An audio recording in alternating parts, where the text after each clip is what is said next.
Assalamualaikum warahmatullahi wabarakatuh. Perkenalkan, nama saya Nadia Ahmad, saya dari kelas 11 IPA 4. Perkenalkan, nama saya Yulan Ishak, saya dari kelas 11 IPA 3. Perkenalkan, nama saya Fatmala Bajo, saya dari kelas 11 IPA 5.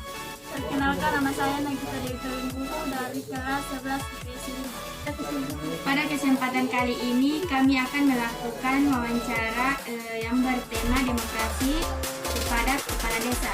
Berikut adalah contoh wawancara kami. Terima kasih saya sampaikan ke teman-teman semua, adik-adik semua sudah datang di sini. Ini datang sudah malam lagi, hari Minggu datang malam lagi. Tapi alhamdulillah saya pemerintah desa selaku pemerintah desa, kepala desa, memang komitmen ini setelah sebelum terpilih sebelum terpilih kepala desa, karena selaku orang tua di desa, maka komitmennya saya selaku pemerintah desa siap melayani 1x24 jam. Jadi mau kapanpun namanya mau datang pada Hana Balah ini pasti insya Allah dengan baik. Oke, karena adik-adik sudah datang semua, kiranya mungkin ada hal yang mau disampaikan atau mungkin kegiatan apa yang dalam rangka apa adik-adik malam ini datang menghadap atau datang sowan atau datang bersilaturahmi dengan Ayahanda. Jadi silakan, siapa juru bicaranya, silakan. Silakan. Jadi perkenalkan dulu. Kami dari SMA. Perkenalkan, kami dari SMA Negeri 1 Tibawa, Kelas berapa? kelas 11 MIPA. Dalam rangka diberi tugas. Dalam rangka diberi tugas mewawancarai kepala desa. Silakan. Jadi apa-apa yang ingin diketahui, ya, yang ingin ditanyakan ke kepala desa apa sih? Pertanyaan pertama, apakah kegiatan musyawarah desa merupakan unsur dari demokrasi desa? Oh ya. Jadi baik. Pertanyaannya bagus. Ya. Pemerintah desa itu adalah bagian daripada struktur pemerintahan. Struktur pemerintahan itu sudah dari pusat, ya, dari presiden, gubernur, bupati, kemudian paling di bawah itu adalah unsur pemerintahan itu adalah pemerintah desa, dalam hal ini kepala desa. Ya. Kemudian di bawah kepala desa masih ada lagi namanya dusun. Nah, di dusun pun itu juga ada pemerintahannya. Nah, tentang hal yang ditanyakan, kebetulan negara Indonesia ini kan negara Indonesia ini kan menganut sistem demokrasi. Nah, yang disebut dengan sistem demokrasi itu adalah rakyat berdaulat. Apa maksudnya? Rakyat itu memiliki hak penuh dijamin oleh undang-undang, ya, dijamin oleh undang-undang untuk bisa menyalurkan, ya, keinginannya, ya. Sehingga tentang hal yang ditanyakan apakah berlaku musyawarah dalam rangka demokrasi, ya itu jelas. Karena itu negara kita adalah negara demokrasi. Maka apapun yang menjadi kebijakan pemerintah, termasuk di dalamnya pemerintahan desa, maka dia harus lewat musyawarah.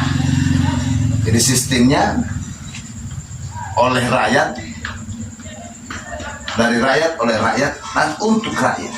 Itulah yang disebut dengan demokrasi. Dalam undang-undang, ya, dalam undang-undang disebutkan kerakyatan yang dipimpin, alinea keempat itu, ya, kerakyatan yang dipimpin oleh hikmat kebijaksanaan dalam permusyawaratan perwakilan. Itu alinea keempat di Pancasila, sila ke-4, ya. Kerakyatan yang dipimpin oleh hikmat kebijaksanaan dalam permusyawaratan perwakilan. Itulah demokrasi, itulah yang dimaksud demokrasi, dan itulah yang ditanyakan oleh adik-adik. Jadi harus melalui musyawarah. Tidak boleh kepala desa serta-merta mentang-mentang dia dipilih oleh rakyat banyak, kemudian seenaknya sendiri dia melakukan apa saja yang dia inginkan, padahal itu tidak ada kesesuaian dengan keinginan atau kebutuhan masyarakat itu sendiri. Oke, jawabannya. Oke, pertanyaan kedua. Jelaskan peran masyarakat desa dalam kehidupan demokrasi. Ya, jadi begini. Karena negara kita adalah negara berdaulat, maka masyarakat itu dituntut untuk ikut berpartisipasi. Yang paling banyak kita rasakan adalah biasa terjadi pesta demokrasi ya. Namanya pesta demokrasi itu macam pemilihan. Ya, pesta demokrasi itu adalah pemilihan presiden, ya, pemilihan gubernur, pemilihan bupati, kemudian pemilihan kepala desa, kemudian pemilihan sampai ada lagi pemilihan DPD di desa masing-masing, di setiap desa. Nah, masyarakat dalam rangka untuk mewujudkan seorang pemimpin dalam sistem demokrasi, maka pemimpin itu dipilih oleh rakyat. Nah, di sini rakyat itu masyarakat dituntut untuk berpartisipasi. Ya, kenapa? Karena salah memilih maka itu akan berpengaruh terhadap seluruh kebijakan-kebijakan yang menyangkut tentang kepentingan rakyat itu sendiri. Contoh misalnya, ketika ada perhelatan atau ada momen pemilihan kepala desa misalnya ya, wujud partisipasi masyarakat itu ketika tiba saat pemilihan kepala desa atau proses pemilihan kepala desa, dia harus ikuti dari kampanye, kemudian sampai sosialisasi, kemudian juga kampanye, kemudian sampai pemilihan. Kemudian juga ada partisipasi masyarakat yang diatur dengan undang-undang untuk menjadi panitia pemilihan dan sebagainya. Ini semua adalah wujud partisipasi masyarakat dalam rangka melahirkan seorang pemimpin yang menjadi pemimpin di desa itu sendiri. Jadi itu satu, partisipasinya masyarakat dalam rangka demokrasi. Ketika ada kegiatan-kegiatan pemilihan-pemilihan seperti itu, masyarakat wajib datang ke TPS, datang ke acara-acara sosialisasi tentang demokrasi itu sendiri, tentang politik itu sendiri, sehingga pada saat pemilihan kepala desa nanti, pemilihan pemimpinnya nanti, dia tidak akan salah pilih. Artinya bahwa ketika ada kampanye sosialisasi, dia tidak boleh cuma diam di rumah supaya dia tidak salah pilih. Kemudian pemimpin yang dipilih dalam sistem demokrasi itu harapannya adalah yang dipilih, yang terpilih nanti kepala desa adalah benar-benar diyakini oleh masyarakat mampu membawa kepentingan desa itu sendiri untuk lebih kepada untuk kepentingan masyarakat, kesejahteraan masyarakat, kemaslahatan masyarakat dan sebagainya. Kalau masyarakatnya tidak ikut, ya berarti dia tidak ikut sosialisasi, tidak ikut kampanye, tidak ikut sama-sama datang ke TPS memilih pemimpinnya, berarti dia tidak ikut serta dalam rangka untuk partisipasi demokrasi itu sendiri. Ya. Jadi keikutsertaan masyarakat dalam rangka misalnya berdemokrasi itu bentuknya seperti itu, ya, dalam rangka pemilihan. Dan pemilihan itu bukan cuma pemilihan pemimpin, juga pemilihan ada namanya pemilihan anggota DPR pusat, ya, ada DPR provinsi, ada pemilihan DPR kabupaten, ada lagi namanya pemilihan DPD, ya, DPD di tingkat desa. Ya, jadi ini bentuk partisipasi masyarakat dalam berdemokrasi. Tentang pemerintahan, loh. Oke, silakan. Apalagi? Oke, namanya pertanyaan ketiga, apa partisipasi masyarakat dalam pembangunan desa? Ya, ada pemimpin, maka ada rakyatnya. Ya. Ada rakyat, maka harus ada pemimpin. Maka tidak cuma kepala desa yang dituntut untuk bagaimana menjadi pemimpin yang baik untuk rakyatnya. Masyarakat atau rakyat juga dituntut untuk ikut berpartisipasi dalam rangka pembangunan di desa itu sendiri. Bentuk partisipasi masyarakat dalam membangun desa, ingat bahwa di desa kan ada kepala desa, ada perangkat-perangkat desa itu sendiri. maka dituntut warga masyarakat itu sendiri juga ikut berpartisipasi. Sebab contoh ya, di Balahu ini ada kurang lebih masyarakatnya 2.987 jiwa. Ini tidak mungkin hanya akan diurus oleh satu orang pemimpin kepala desa. Ini tidak bisa, mustahil kepala desa itu satu hari atau dalam kurun waktu ya mungkin 1 minggu 2 minggu itu bisa menyelesaikan semua perkara-perkara yang ada di desa itu sendiri. Maka bentuk partisipasi masyarakat juga dibutuhkan oleh seorang pemimpin, ya, ikut menjaga ketertiban, ya, menjaga kehidupan rumah tangga yang baik, ya, menjaga lingkungan hidup, ya, itu bentuk partisipasi, ya. Kayak kemarin terjadi, contoh ya, contoh partisipasi masyarakat dalam bentuk pembangunan desa itu tidak mesti harus menunggu kepala desa kasih bersih gol, ya. Partisipasi yang paling sederhana yang harus dilakukan oleh masyarakat, ketika misalnya kita jalan kemudian ada got yang tersumbat tanpa harus diperintah pemerintah desa oleh siapapun, kita sebagai masyarakat lihat angkat itu, kita kemudian tempatkan di tempatnya itu sampah, ya. Kemudian juga misalnya ada di jalan ada berserakan sampah-sampah atau segala macam. Jadi kalau kita biarkan, akhirnya dia kan akan jatuh sendiri ke got dan sebagainya, itu akan menyumbat. Dan itu akibatnya kemarin yang kita rasakan, ya, banjir sampai naik-naik di rumah karena air tidak dapat lagi DP jalan setelah sumbat, akhirnya dia naik ke atas, naik ke pekarangan, naik ke rumah-rumah orang masyarakat. Nah, bentuk partisipasi masyarakat dalam membangun desa itu termasuk tadi menjaga lingkungan, membersihkan lingkungan, minimal membersihkan lingkungan masing-masing, ya, seperti itu. Kemudian ketika ada program-program pemerintah, ya, itu dikelola dengan baik. Contoh misalnya sekarang ini kan banyak sekali bantuan sosial kan, ya, bantuan sosial sampai buat kalian juga ada, ya. Bentuk kalian punya partisipasi dalam membangun desa ketika ada bantuan, misalnya orang tua kalau itu peruntukannya untuk PKH, ya, PKH itu kan untuk anak-anak sekolah, toh. Ya, nanti kalau misalnya bantuannya untuk PKH untuk bagi ibu-ibu yang punya anak ke sekolah, harusnya begitu dia terima, ya, dia berikan buku, dia berikan sepatu, pulpen, pakaian, ya. Salah ketika misalnya PKH bantuan untuk anak-anak sekolah, ya, kemudian boleh sebar di pasar, kemudian sebar nanti akan sama, mobil buku, mama sudah ada buku, sudah ada pulpen, tidak ada, itu salah. Ya, jadi ikut berpartisipasi dalam membangun itu juga semua program-program pemerintah desa itu harus dikelola dengan baik. Ya, ada kebijakan pemerintah desa, ya, tolong di support, didukung, ya, didukung dengan baik. Kemudian ada juga hal-hal yang menyangkut tentang lingkungan, tentang keamanan, ya, keamanan juga bentuk partisipasi masyarakat.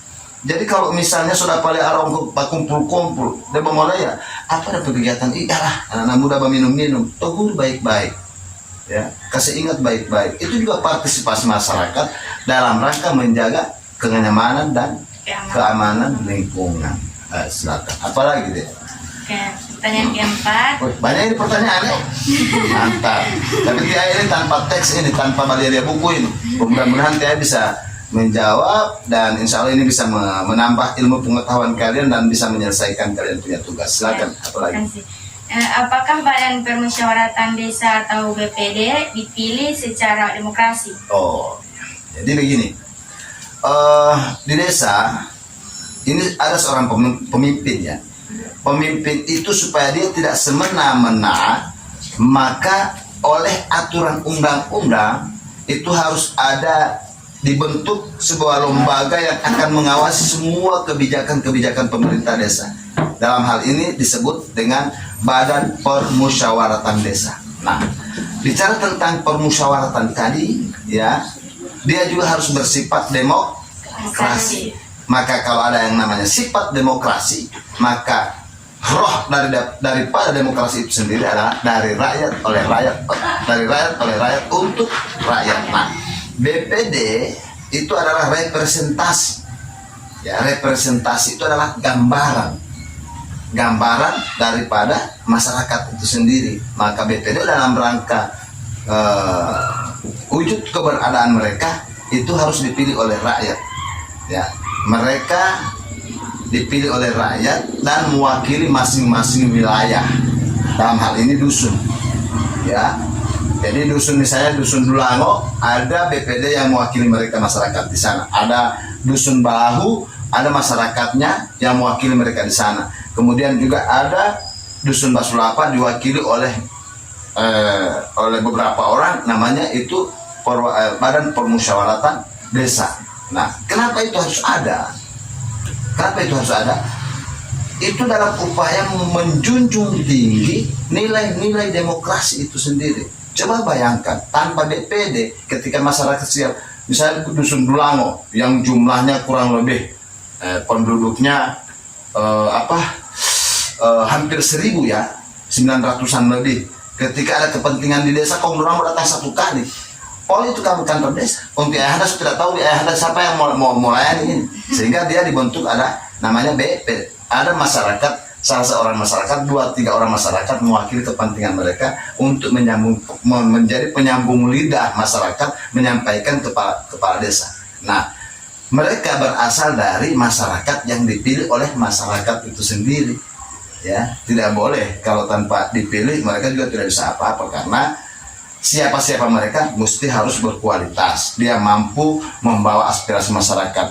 Dia mesti harus mengetahui minimal beberapa undang-undang menyangkut tentang kerakyatan. Kan begitu, tidak boleh sembarang baru copot kamar begini, ngana wakil ya, ngana wakil tidak. Dia harus melalui proses demokrasi.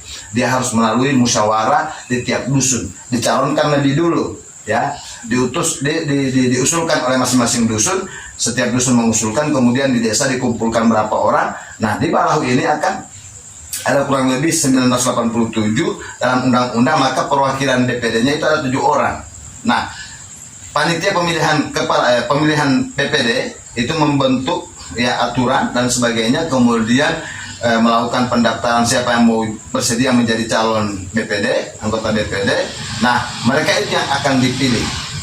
Nah, dari sekian yang mereka mendaftarkan, karena kebutuhan sesuai dengan jumlah pemilih, bahwa Balahu itu ada 7 misalnya, maka 7 orang itu yang dipilih dari yang mencalonkan diri akan mewakili masing-masing dusun. Jadi pada dasarnya BPD itu dia dipilih melalui musyawarah di tingkat dusun, kemudian diserahkan ke desa, panitia di desa, kemudian desa melakukan pemilihan. Jadi lahirlah 7 orang anggota BPD mewakili masing-masing dusun. Silakan. Terima kasih. Pertanyaan kelima dan pertanyaan terakhir juga. Silakan. Bagaimana cara menerapkan asas demokrasi dalam lingkungan masyarakat? Oh ya. Jadi demokrasi itu dalam sebuah pembangunan, ya, itu penting, ya, namanya demokrasi. Untuk menciptakan namanya juga keadilan, ya.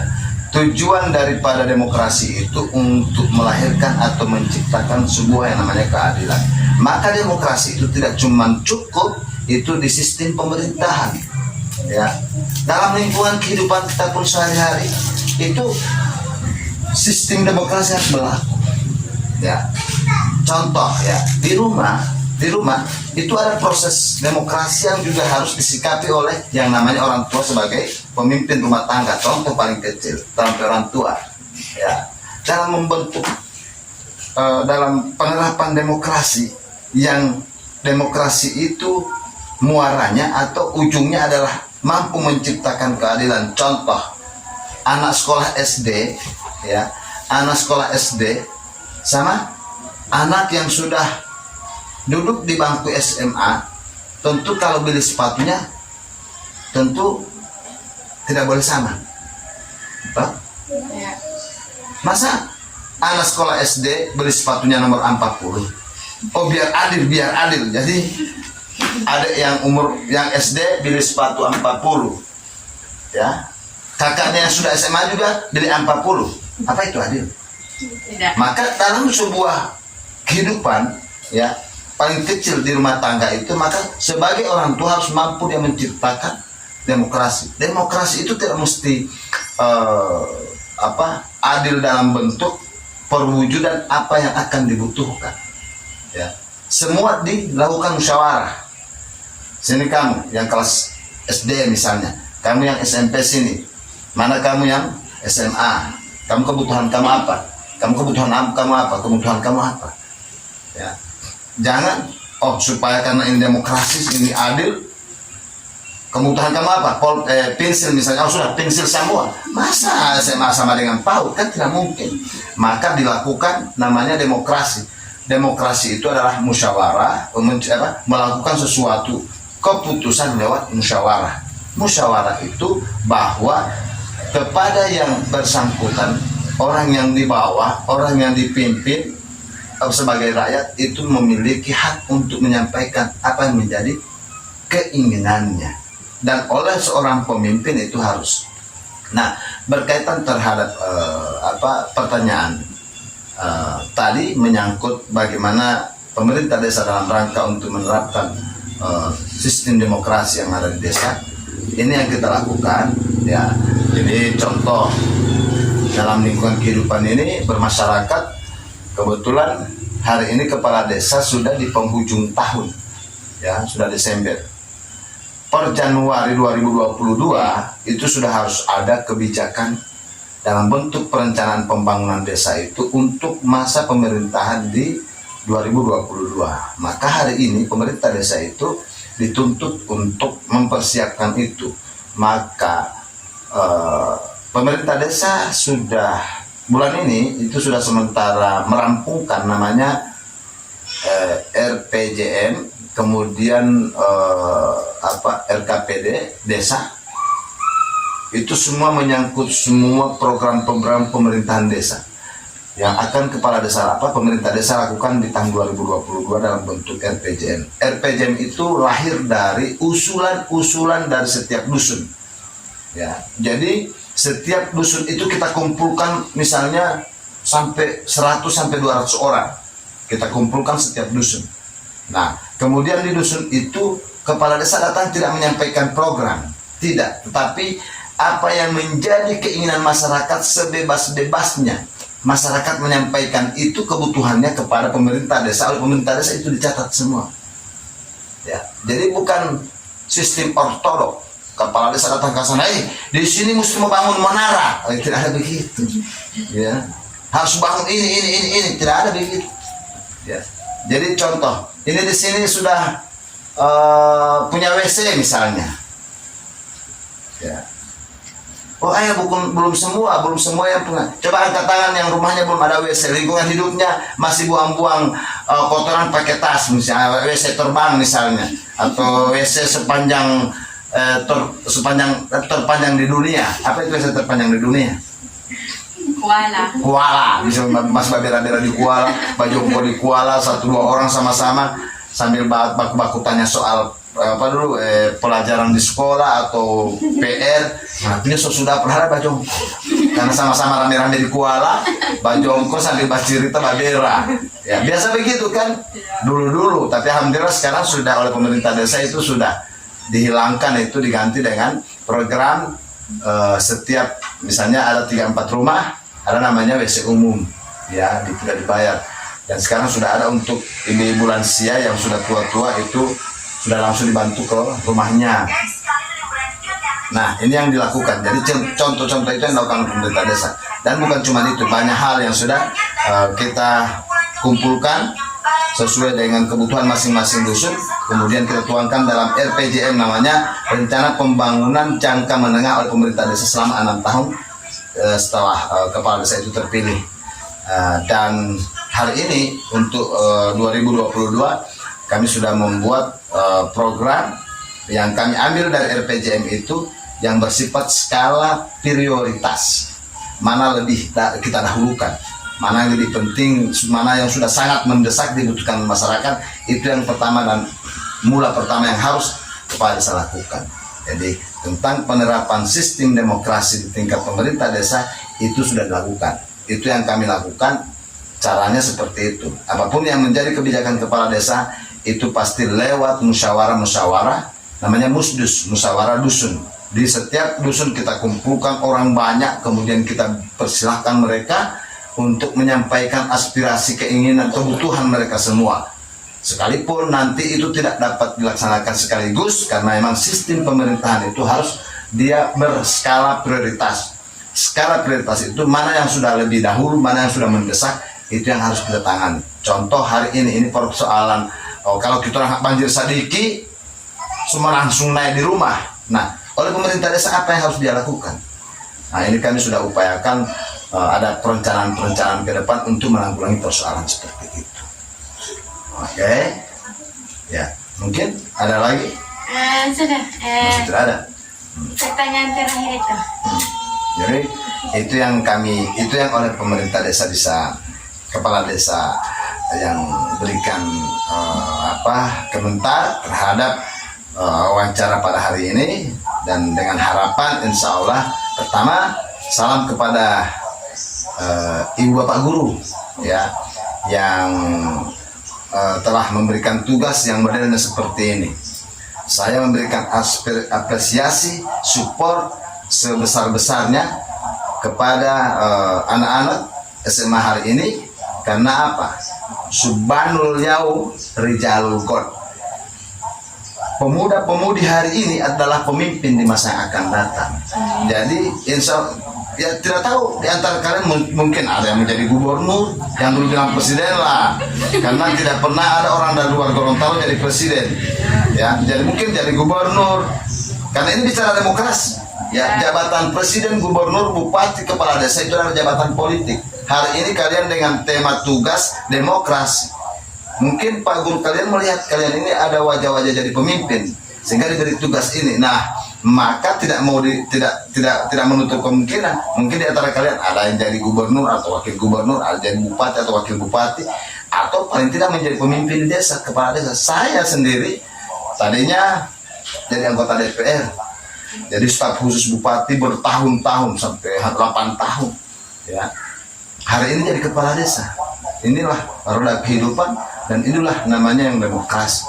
Kalau kita mengabdi dalam bentuk demokrasi seperti ini, kita tidak pilih jabatan dimanapun. Yang penting kita bersedia menjadi pelayan masyarakat. Itu saja. Jadi insya Allah dengan ilmu yang kalian dapatkan, ya ditulis tadi, diingat-ingat tadi, insya Allah akan menambah kalian punya ilmu, kemudian pengalaman, kemudian juga insya Allah bisa mampu menyelesaikan kalian punya tugas-tugas, dan insya Allah bisa mendapatkan nilai yang terbaik. Salam buat guru-guru, kita mari bangun daerah kita yang kita cintai. Ya, hubbul waton minal iman, cinta tanah air, cinta daerah, cinta tanah kelahiran adalah bagian daripada iman. Oke? Terima kasih ya. Sekian dari kami. Wassalamualaikum warahmatullahi wabarakatuh.